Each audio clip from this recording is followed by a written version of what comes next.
Papayag pa ba kayo na mayroon pang makagat sa atin? Hindi na, natatakot. Pagkatapos kami lusubin, 2 bata ang nakain at sila'y naging mga vampira din. Ilang minuto, bumuhos ang damdamin at sila'y naging iyakin. Ano may alam dyan? Ako, Sino? si Mr. Marvin, si Tito Mo, si Junjun, si Jijib, si Sairib at si Liam. Anim na pala sila. Madami-dami na pa sila. Hindi na ako kakain ng hotdog. Hotdog? Huwag na kayong mag-iyakan dyan. Hindi na yun sila makabalik pa. Paano na to, Dol? Pati si Kings, hindi pa natin alam kung nasaan. Oo nga. Kailangan pa nating hanapin yun.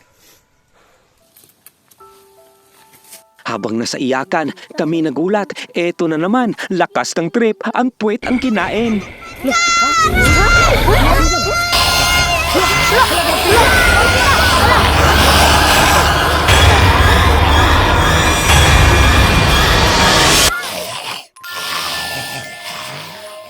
Nag-iyakan na naman dahil sigurado may rebis sa puwet at sure na sure ilang sandali ito'y machuchugi.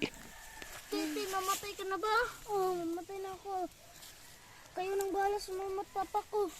At huwag ko limutan yung pakain ng aso ko. Mamamatay ka na ba, Ti? Oo, isang oras na lang. Nick, ikaw nang bahala sa mama at papa ko.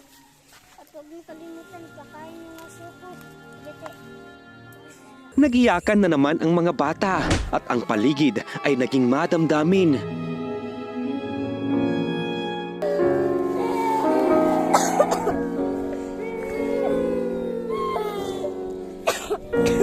Nalagasan na naman tayo ng isla.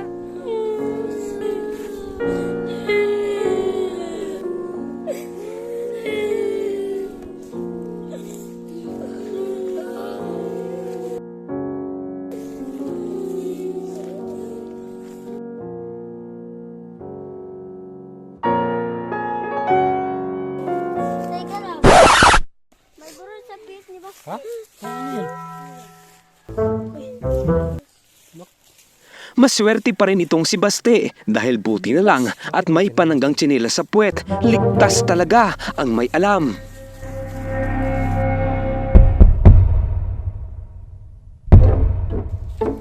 Sige na. Salamat tuloy, boy. Ako. Ito ang nakapagligtas ni Basti. Ito yung nagiging guardian angel ni Basti. Oo. Ito yung silas na to.